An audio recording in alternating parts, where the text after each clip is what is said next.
asunto de ideología. No es un truco de ningún dictador. Ángulo con Ruth del Salto. El pelotón de fusilamiento, un método de impartir justicia propio de otros tiempos, ha regresado a Estados Unidos. Brad Sigmund fue condenado a muerte en el 2001 por matar a los padres de su expareja. El caso de Sigmund ha reavivado el debate sobre la pena de muerte en los Estados Unidos, un país en donde los métodos de ejecución varían según el estado. Hay inyección letal, hay sierra eléctrica. Mientras algunos defensores de la pena capital argumentan que el pelotón de fusilamiento es un método rápido, los opositores lo consideran una práctica arcaica que perpetúa la violencia. Bienvenidos. La pena capital impuesta a Brad K. Sigmund se ejecutó esta noche de conformidad con la orden de la Corte Suprema de Carolina del Sur y de acuerdo con la ley estatal. La ejecución se llevó a cabo a las 6:05:50 segundos por un pelotón de fusilamiento de 3 personas. Un médico lo declaró muerto a las 6:08 p.m.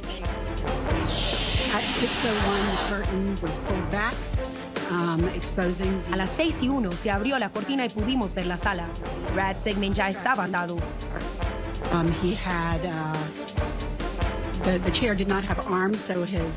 La silla no tenía apoyabrazos, así que tenía los brazos a los costados y sujetos con correas. Tenía los pies atados, tenía una correa en la frente y también algo que parecía un cabestrillo que le cubría la boca. Pero podía mover la cabeza un poco, así que movió la cabeza lo más que pudo hacia la sala de testigos. Parecía estar intercambiando algunas palabras con Bo King, su abogado, y observó toda la sala de testigos lo más que pudo. Quiero comentar sobre la expresión que tenía. Nuevamente no se podía ver toda su cara, pero no noté nada en su expresión que pudiera indicar miedo.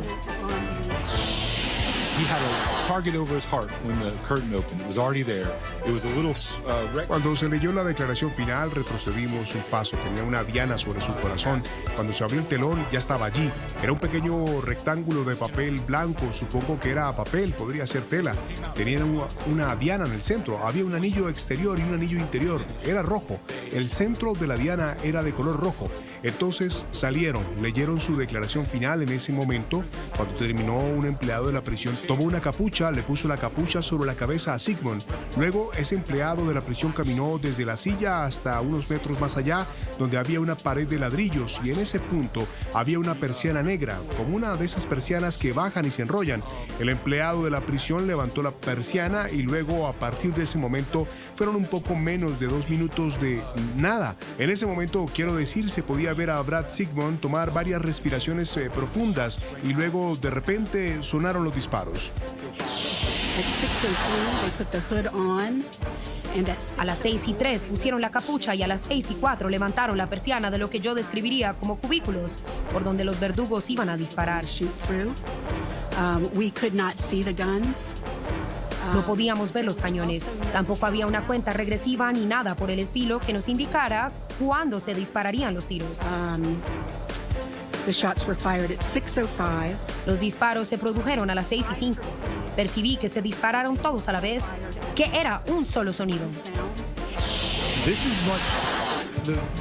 Una de las diferencias que le digo a la gente es que esto es mucho más rápido. Ya sabes, las inyecciones letales en Carolina del Sur, de principio a fin, toman alrededor de 20 minutos en estos días.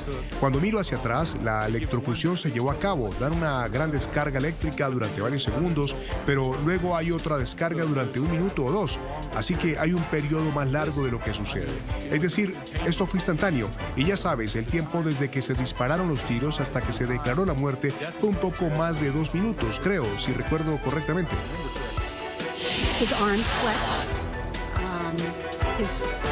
Sus brazos se flexionaron, había algo en su abdomen que se movía. No necesariamente voy a llamar las respiraciones, realmente no lo sé, pero hubo un movimiento que se produjo allí durante 2 o 3 segundos. Fue muy rápido. Vi una salpicadura de sangre cuando las balas entraron en su cuerpo. No era una gran cantidad, pero había una salpicadura que se podía ver como sobresaliendo de la herida. El objetivo estaba... Realmente no se podía ver qué le había pasado al objetivo. Simplemente ya no estaba allí. When Brad was asked what he wanted for his last meal, Cuando le preguntaron a Brad qué quería para su última comida, pidió 3 baldes de pollo frito para poder compartirlo con los otros 20 muchachos de la fila de Carolina del Sur. Y realmente ejemplifica el tipo de ministerio y cuidado que enseña su fe. Y no es alguien que queremos que muriera, pero es alguien que queremos que viva y que continúe brindando ese cuidado y amor a los demás.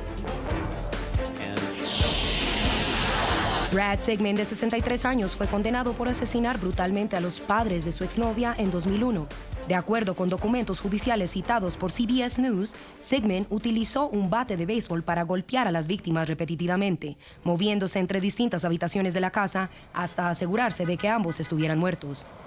El ataque, que duró menos de 2 minutos, fue calificado por los fiscales como un acto de extrema violencia.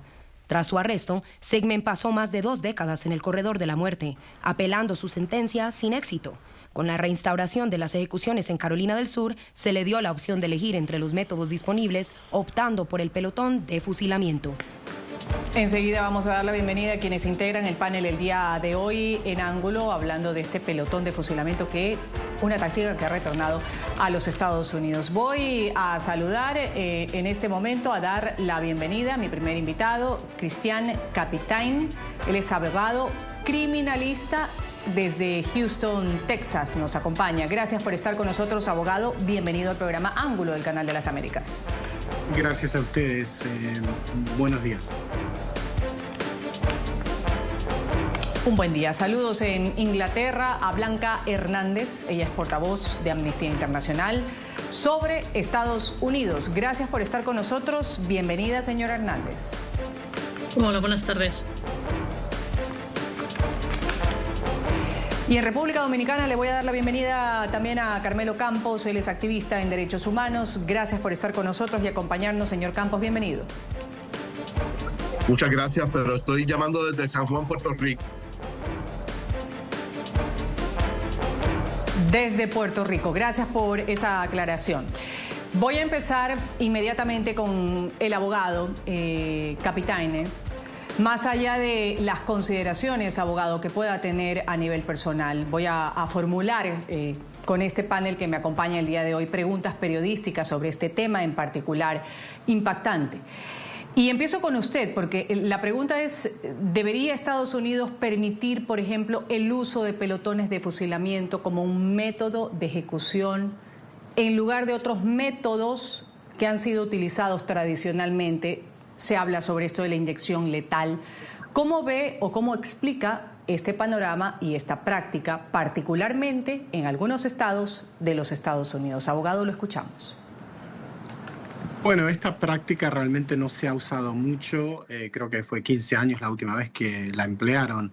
La realidad es que hay algunos estados, muy pocos, que todavía consideran esta una práctica viable, pero y eso se basa en problemas con la inyección letal y obviamente la silla eléctrica, ¿no?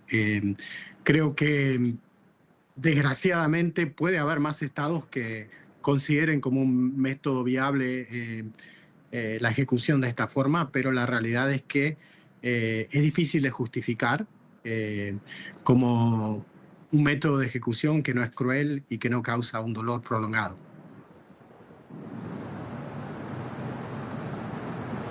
Gracias por esta primera intervención. Blanca Hernández, quiero conocer su criterio sobre las implicaciones éticas de las que se habla que tiene este uso de pelotones de fusilamiento, esto en el contexto de los derechos humanos y de la dignidad del condenado. Sí, como bien decía el compañero, es un método de ejecución difícil de justificar, pero en realidad cualquier método que se utiliza no cumple con los básicos derechos humanos, no respeta la dignidad de la persona y en todos vemos problemas, incluso aquellos que se han intentado promover como los mejores, los menos, los más humanos, digamos, como podría ser la inyección letal. En todos ellos hemos visto problemas y en los últimos años hemos podido ver ejecuciones que han salido muy mal y en los que el reo ha sufrido mucho más allá de lo que nunca se había podido prever, y entendemos que, por tanto, este método no va a solucionar esos problemas y no creemos que haya un método que pueda solucionar esto, sino que habría que acabar con la pena de muerte.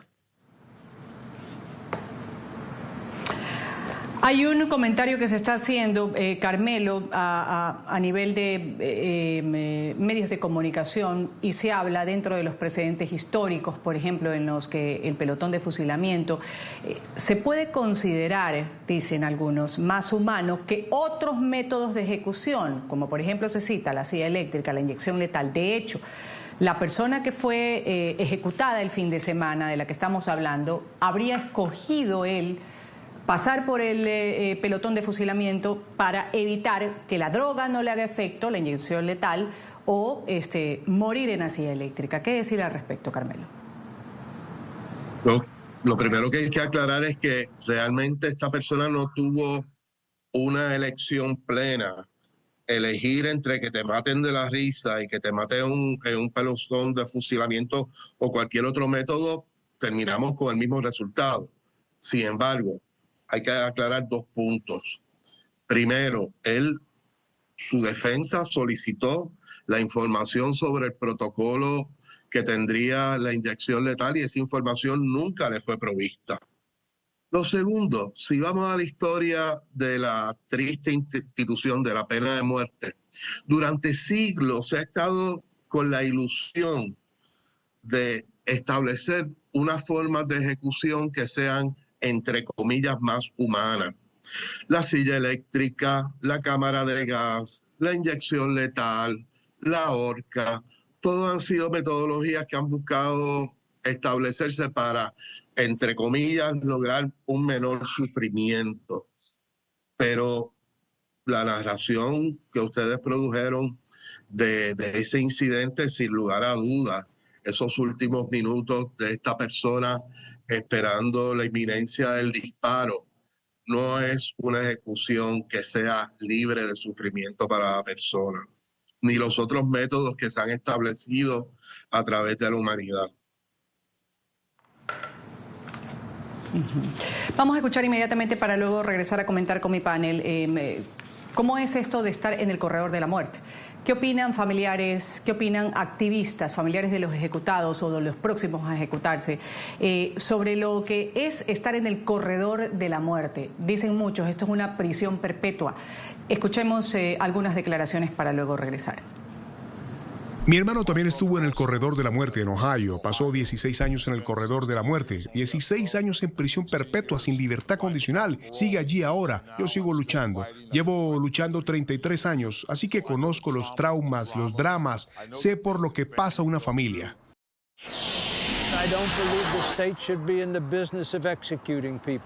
No creo que el Estado deba involucrarse en la ejecución de personas. Es un desperdicio de dinero. Tenemos alternativas. La cadena perpetua sin libertad condicional es más barata y hemos tenido que liberar a más de 200 personas que han demostrado su inocencia solo después de haber sido condenadas a muerte y haber cumplido condena en el corredor de la muerte. Tenemos algunas personas que han sido liberadas del corredor después de haber cumplido 30 años en este lugar y sin embargo finalmente fueron declaradas inocentes. Así que, quiero decir, creo que hay muchas razones por las que el Estado no debería involucrarse en matar a personas y es por eso que estamos aquí. Y ya sabes, me gustaría que Carolina del Sur tomara a Virginia, la capital de la Confederación, como ejemplo y aboliera la pena capital.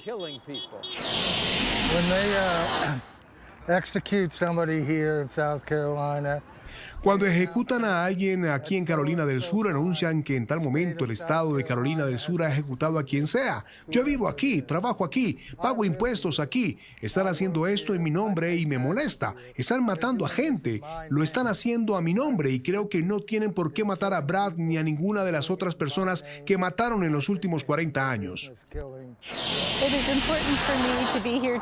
Para mí es importante estar aquí hoy porque soy provida y creo que todos los que están hechos a la imagen de Dios merecen vivir una vida natural. No me gusta que el Estado mate en mi nombre. Decía Blanca, uno de los que ahí participaban hablando de que existen alternativas un poco mejores como la cadena perpetua, por ejemplo. Ese es el debate que siempre ha estado sobre la mesa en Estados Unidos. ¿Cuánto se ha trabajado para que se llegue a evitar que los estados, como pasa en los Estados Unidos, que ciertos estados sean los que tengan la potestad, la capacidad, la jurisdicción de decidir si se hace por medio de una pena de muerte y además escoger entre estas tres situaciones para llegar a esa condena a muerte?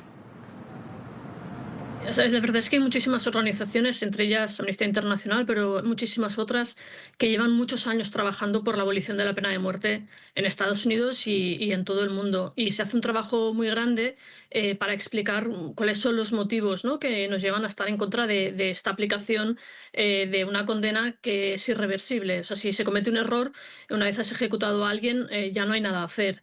Y como veíamos también en el vídeo con los testimonios de familiares y demás, cuando tú tienes a una persona en el corredor de la muerte durante 30 años y luego resulta que son exonerados, están encarcelados en unas condiciones que primero para el Estado son muchísimo más caras, pero que además son muchísimo más duras, en las que su vida está muchísimo más limitada, y que si esa persona después es exonerada y sale libre, el impacto que eso ha tenido sobre su vida, además de toda la preocupación constante, ¿no?, de poder perder su vida, es enorme, y esa persona recuperarse de eso es realmente muy complicado. Y por tanto hay muchísimas organizaciones que están trabajando. Por ejemplo, en Estados Unidos, desde que se reintrodujo la pena de muerte, hay muchas organizaciones que se dedican única y exclusivamente a luchar en contra de esta pena de muerte, entre otros casos porque, por ejemplo, cuando la gente que está a favor argumenta que ayuda a reducir los niveles de criminalidad y demás, todos los estudios que se han hecho se ha visto que eso no es así. No es una manera de prevenir el crimen que sea más efectiva que la cadena perpetua, por ejemplo, o que otras penas similares, y lleva aparejado un montón de problemas, de costes y también de impactos sobre las personas que trabajan para el Estado dentro de ese sistema carcelario y de ejecuciones y demás, que muchas veces eso también se ignora, pero esos impactos están ahí también, además del impacto en los familiares, tanto de las víctimas del crimen original, como de las familiares de los reos condenados a pena de muerte. Y por todos estos impactos tan tremendos, y porque violan además los derechos humanos del condenado, entendemos que es una pena con la que deberíamos acabar. Vamos a hablar inmediatamente sobre esto de si previene el crimen o no. Antes mencionar, abogado, el uso del pelotón de fusilamiento, que usted lo decía hace un momento, se retoma después de 15 años. Como método de ejecución responde justamente a una serie de modificaciones en la legislación estatal sobre la pena de muerte. En 2021, Carolina del Sur aprobó una ley que restablecía este método debido a la escasez de fármacos, por ejemplo, para la inyección letal. Esto había paralizado las ejecuciones en el Estado. La legislación también establece que si los medicamentos no están disponibles, la silla eléctrica es el método predeterminado, pero los reclusos pueden optar por el pelotón de fusilamiento si así lo escogen, lo eligen. En este caso, como lo decía hace un momento, pues más allá de las consideraciones, como repito, de lo que significa, igual el fin es el mismo, como decía hace un momento Carmelo. Abogado, ¿ha habido algún estudio, determinación, confirmación, a propósito de lo que decía Blanca, de que este tipo de ejecuciones previenen el crimen? Es decir, hablar de un pelotón de fusilamiento, quizás la expresión y el hecho en sí suena y es muy fuerte, que cala dentro de una sociedad que se exime de hacer cualquier tipo de fechoría o acto criminal. ¿Se considera así? ¿Ha habido estudios sobre esto? Ha habido muchos estudios durante los años y ninguno apoya la opción de la pena de muerte como prevención de un crimen capital. Bajo ninguna circunstancia se ha podido apoyar ese argumento de que de alguna manera la pena de muerte hace que posibles crímenes en un futuro de esta índole no se cometan, porque la persona piensa, bueno, si hago esto y me encuentran culpable me van a dar la pena de muerte. No hay ningún apoyo jurídico o de ningún estudio para esa proposición, y eso ha sido siempre algo que es un argumento falso totalmente. Carmelo Campos, antes de irme a la pausa comercial, quiero saber de parte suya alguna acotación con respecto a esto. Bueno, sobre lo del efecto disuasivo de la pena de muerte, tengo que coincidir con los otros panelistas.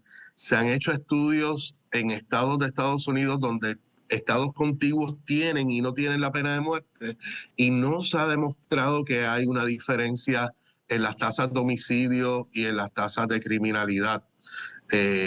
Todo lo contrario, la región de Estados Unidos donde más se utiliza la pena de muerte, que es el sur, es también la región de Estados Unidos con la tasa más alta de asesinatos. Por ejemplo, en Texas, que es el estado que más personas ejecutan en Estados Unidos, es donde más se utiliza para personas que han asesinado a policías, y también es el estado donde más policías asesinan. Es decir, no hay ninguna relación. Criminológicamente no se ha probado que la pena de muerte tenga ningún impacto disuasivo. Todo lo contrario, la pena de muerte desensibiliza la sociedad sobre el valor de la vida. Porque ¿qué mensaje está enviando el Estado cuando impone la pena de muerte? Que asesinar a una persona, que quitarle la vida, es una forma correcta de resolver los problemas de la sociedad, cuando lo que pretendemos es todo lo contrario, enaltecer el valor de la vida, incluso para aquellas personas que han ido en contra de ese principio, asesinando a otras personas. Esa es la mejor forma de que el valor de la vida y el principio de la vida y el derecho a la vida sea un valor primario y que sea un valor de primer orden en las sociedades. Vamos aquí a un pequeño corte comercial, enseguida volvemos con más de Ángulo. Antes comentamos sobre la imposición de la pena de muerte, que es difícilmente compatible con la dignidad humana, el derecho fundamental a la vida y el derecho a no ser sometido a torturas ni a penas o tratos crueles, inhumanos o degradantes. Así textualmente lo puso a través de un comunicado el jefe de Derechos Humanos de las Naciones Unidas. El uso de la pena de muerte contra cualquier ser humano es un hecho indignante. Cuando se usa contra personas que ni siquiera han cometido el crimen del que son acusadas, ese castigo pierde todo su sentido.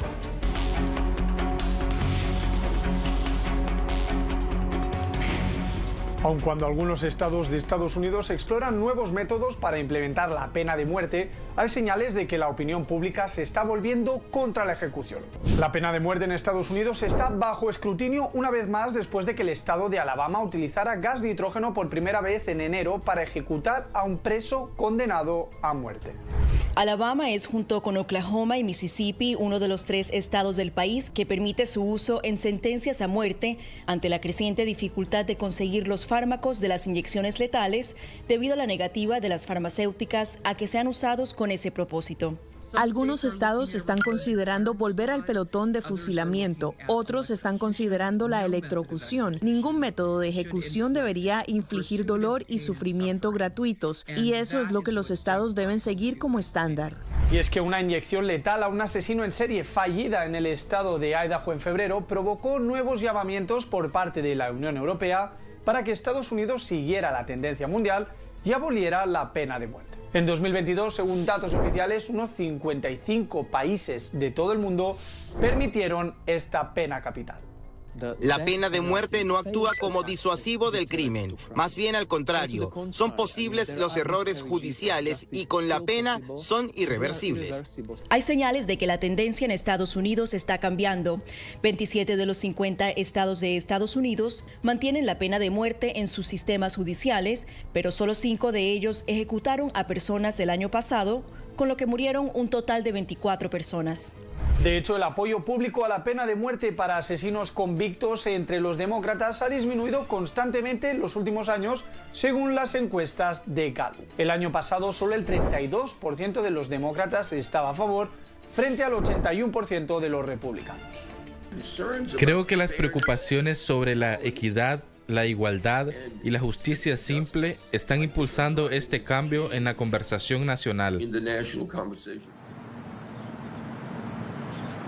Seguimos aquí en Ángulo, me acompañan un abogado criminalista, Cristian Captain, Blanca Hernández, portavoz de Amnistía Internacional, y Carmelo Campos, activista. A propósito de los errores judiciales que se comenta en este video, abogado Captain, ¿Cómo se podría asegurar este tipo de procedimientos, por ejemplo, para evitar errores judiciales y ejecuciones de personas que luego resultan inocentes?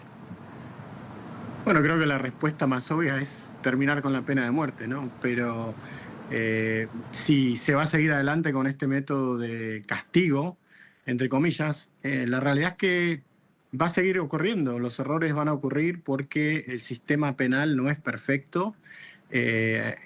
Lo sabemos todos que se cometen errores, especialmente cuando estamos hablando de un jurado que toma la decisión y trae sus prejuicios.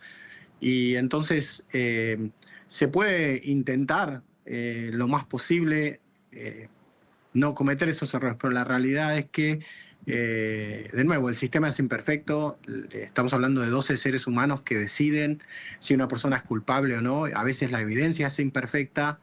Y entonces, y aunque exista evidencia, como en el caso conceptual que estamos hablando en esta instancia, el acusado en este contexto aparentemente tenía problemas psicológicos que nunca fueron realmente presentados en el juicio inicial, y entonces podría haber el jurado cambiado de opinión y decidir que en vez de la pena de muerte una cadena perpetua hubiera sido suficiente. Nunca vamos a saber, pero la realidad es que mientras que sigamos con esta práctica, nos vamos a dar cuenta en algún momento que hemos ejecutado, que hemos terminado con la vida de un ser humano injustamente. Blanca, con respecto a esto que dice el abogado, un sistema imperfecto que puede ser, ¿cuáles serían, a partir de organizaciones de derechos humanos, ya usted lo adelantaba en el primer bloque, pero cuáles más podrían ser estas alternativas que se proponen para evitar o abolir pena de muerte? Y en este caso, pues, cualquier tipo de ellas, cualquier elección que se haga. Sí, entendemos que hay muchos países en el mundo que han abolido ya la pena de muerte y que pueden servirnos de ejemplo qué es lo que se puede hacer. Las decisiones y las formulaciones específicas pues dependerán un poco de cada país y cómo se entienda que es la mejor manera de organizarlo, pero tenemos ejemplos prácticos ya sobre la mesa porque la tendencia mundial hacia la abolición de la pena de muerte está ahí.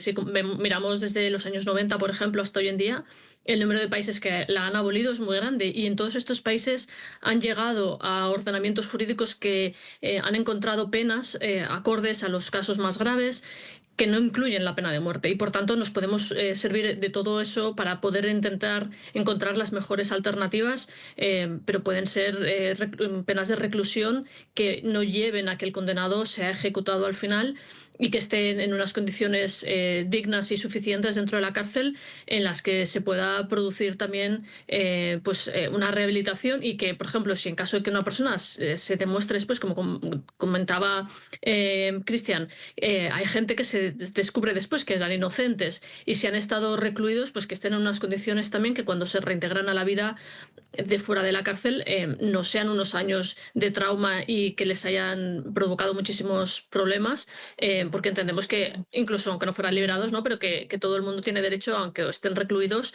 a estar en unas condiciones correctas y que respeten sus derechos humanos. ¿Qué más podría acotarse con respecto a esto, señor Campos, a las propuestas que pueden hacer activistas, ONGs, con respecto a un sistema imperfecto, que ya lo decía bien el abogado, lleno de situaciones que pueden llevar a un tipo de equivocación, en este caso, pues darle o otorgarle pena de muerte a una persona que resulte inocente? Yo creo que no debemos llamarnos a engaño. Mientras exista la institución de la pena de muerte, van a haber personas inocentes que son sentenciadas a morir. ¿Por qué? Porque el sistema, a veces los testigos mienten, los testigos son manipulados, la fiscalía quiere prevalecer, no importa lo que tenga que hacer. Son muchas las razones que existen para que se dé una sentencia errónea. Un factor importantísimo en los Estados Unidos, que hasta el momento no lo hemos traído a la mesa, es el racismo. El sistema penal en Estados Unidos es un sistema inherentemente racista y una de las peores manifestaciones de ese racismo es en el uso de la pena de muerte. Para darle un ejemplo muy sencillo, en muchos estados las personas que quieren servir como jurados que son negras o que son latinas son excluidos sistemáticamente porque tienen una tendencia a no utilizar la pena de muerte tanto como los jurados blancos. El número de personas negras y de personas de grupos minoritarios que están sujetos a la pena de muerte también es dramáticamente muy alto y también depende en gran medida de la raza, del grupo étnico de la víctima del delito. Así que si existe ese sistema racista, va a producir sentencias racistas y una pena que es barbárica y que es desproporcional. Nos parece que no podemos tener expectativas de un sistema de justicia que sea de justicia con letra mayúscula mientras exista la pena de muerte. Es una vana ilusión.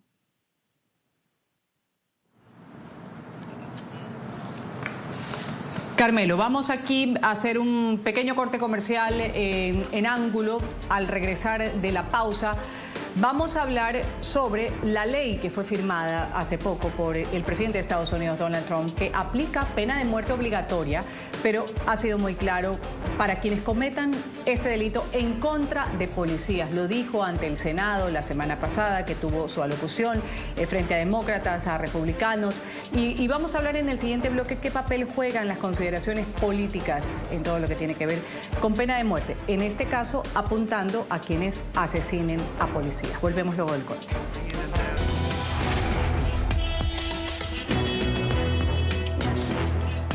El presidente de los Estados Unidos, Donald Trump, solicitó el pasado martes al Congreso aprobar una ley que imponga la pena de muerte obligatoria a quienes asesinen a oficiales de policías. Esto lo dijo durante su discurso ante una sesión conjunta del Poder Legislativo. Ha insistido en la necesidad de endurecer penas en contra de criminales reincidentes y ha destacado el compromiso con la seguridad pública. En este punto el mandatario sostuvo que esta medida iba a disuadir futuros ataques contra agentes del orden y también reforzar la protección de las fuerzas de seguridad en todo Estados Unidos. Durante este discurso en el Congreso, el presidente Trump hizo el anuncio de esta nueva iniciativa en presencia de Stephen Diller, una viuda del oficial del Departamento de Policía de Nueva York, Jonathan Diller, que fue asesinado durante un operativo de tránsito, esto en marzo del 2024.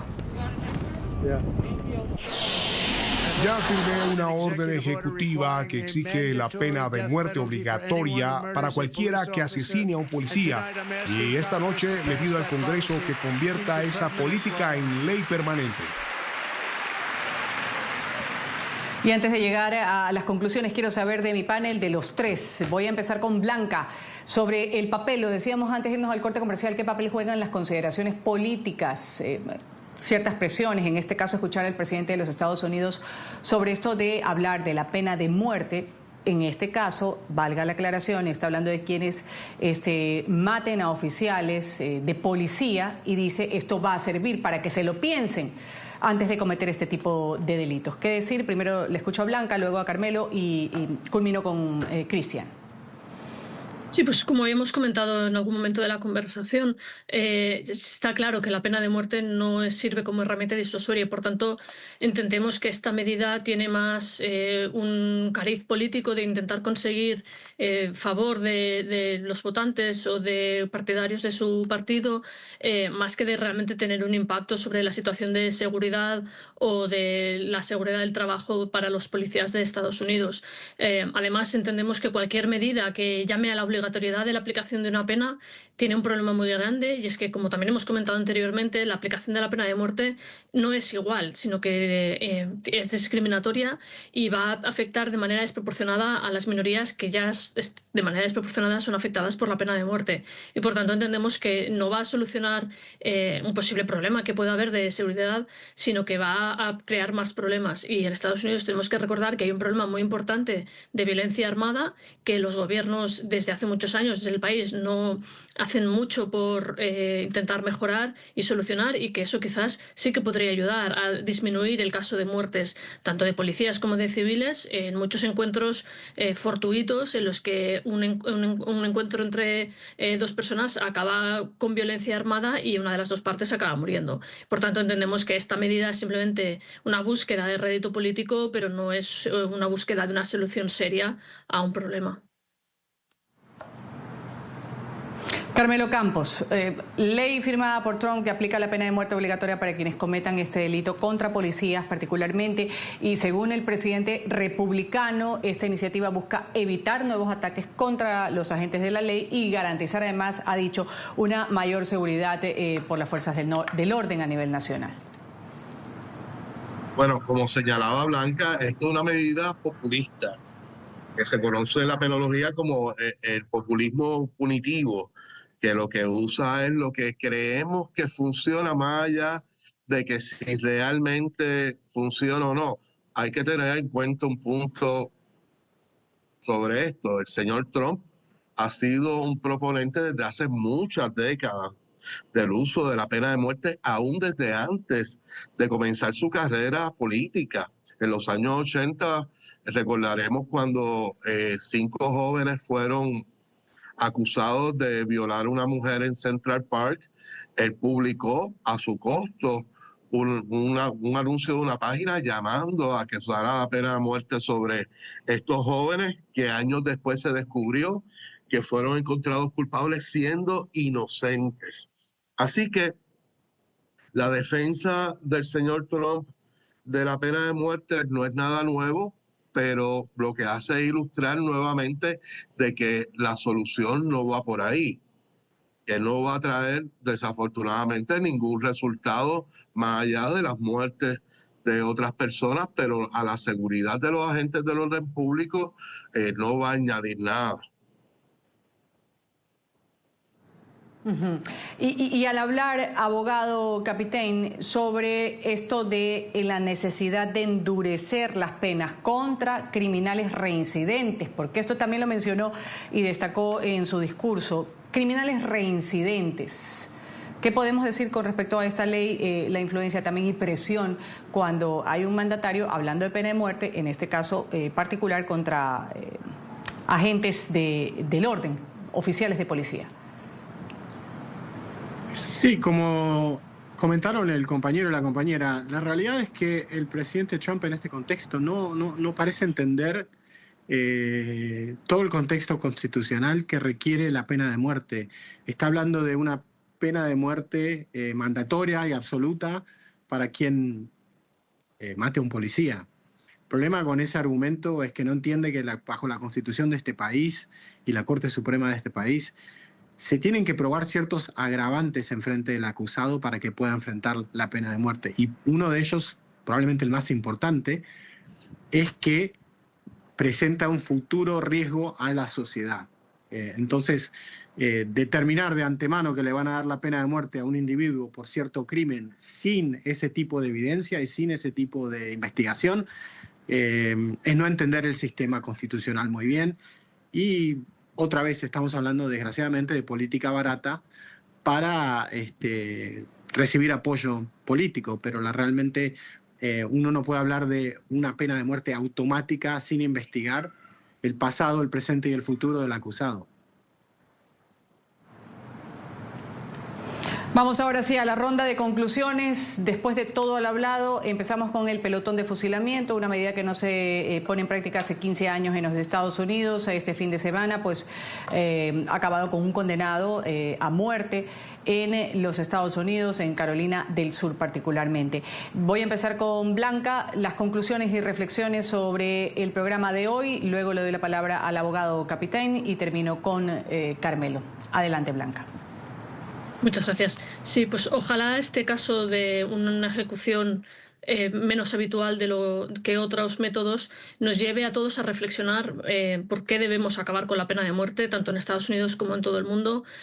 Los problemas que hemos visto, que hemos comentado, de aplicación injusta, de posibles inocentes que son condenados y no se puede remediar, además de todos los otros problemas de derechos humanos y de impacto sobre víctimas y familiares que tiene. Entendemos desde Amnistía Internacional, junto a muchísimas otras organizaciones, vamos a seguir trabajando para acabar con la pena de muerte tanto en Estados Unidos como en el resto del mundo, y esperamos que situaciones como esta, que nos hacen a todos reflexionar, nos lleven a llegar a un mayor consenso aún en que debemos acabar con la pena de muerte. Gracias, abogado. Sigo con usted. En un minuto su conclusión para escuchar después a Carmelo Campos. Bueno, comparto los sentimientos de la compañera y quisiera también reiterar lo que se ha dicho, que la pena de muerte realmente no sirve a un propósito más que la revancha, es la venganza del gobierno contra un individuo por el crimen que cometió. Y no hay otro propósito, porque no disminuye el crimen, realmente no tiene ningún propósito utilitario para la sociedad, y desgraciadamente lo que vivimos con este último episodio es lamentable y nos hace pensar que en vez de ir hacia adelante, de cierta forma estamos yendo hacia atrás. Presentarle a un individuo 3 opciones, todas que son crueles y que van a terminar con su vida, y que esto es el gobierno el que está a cargo de este proceso, y decir que él eligió el pelotón de fusilamiento, es realmente triste, ridículo y una mentira. Él no eligió, él quería seguir vivo y podría haber recibido una cadena perpetua sin posibilidad de libertad condicional, y nunca hubiera sido ningún tipo de peligro para nadie. Y desgraciadamente seguimos en este momento en el que vamos a seguir hablando de esto, porque los estados que por política tienen la pena de muerte no creo que la abandonen. Gracias, Carmelo Campos Cruz. Cierro con usted. Sí, quisiera un poco cualificar el último comentario del compañero abogado. Sí, el uso de la pena de muerte ha disminuido dramáticamente. Recuerdo hace 20 años atrás, que en Texas habían ejecuciones prácticamente todas las semanas. La cantidad, la frecuencia de las sentencias y las ejecuciones han bajado de una forma brutal. Yo creo que la reflexión debería ser, esos estados que todavía la mantienen, y ahora en la jurisdicción federal por la administración de Trump, es mirar la experiencia de otros lugares del planeta, por ejemplo, América Latina. La última ejecución de América Latina fue en Cuba en el 2001. Prácticamente toda nuestra región se ha afincado en el principio del derecho a la vida y de no utilizar la pena de muerte, y de buscar otras alternativas reales para prevenir la delincuencia y la criminalidad. Del otro punto de vista, pues tenemos países como China, Irán, Arabia Saudita, Vietnam, que no son paradigmas de la democracia necesariamente, que son los más que utilizan la pena de muerte. Entonces, yo creo que la reflexión es ver cómo podemos tener una sociedad más justa, más segura, sin tener que caer en la barbarie. Gracias, Carmelo. Voy a una pequeña pausa comercial. Enseguida volvemos con más de Ángulo. El Canal de las Américas. Estados Unidos ejecuta a un hombre por fusilamiento tras 15 años sin usar este método. La ejecución de Brad Sigmund reabre el debate sobre la pena de muerte, el que hemos tenido aquí en Ángulo. Voy a agradecer a quienes han participado el día de hoy. Cristian Capitaine, él es abogado criminalista. Gracias por haber estado con nosotros, abogado. Hasta una nueva oportunidad. También a Blanca Hernández, ella es portavoz de Amnistía Internacional sobre Estados Unidos. Gracias, Blanca. Y mi gratitud también para Carmelo Campos Cruz, él es activista de derechos humanos. Carmelo, gracias. Me despido, soy Ruth del Salto. Ustedes sigan con la señal del Canal de las Américas. Enseguida más noticias internacionales para ustedes.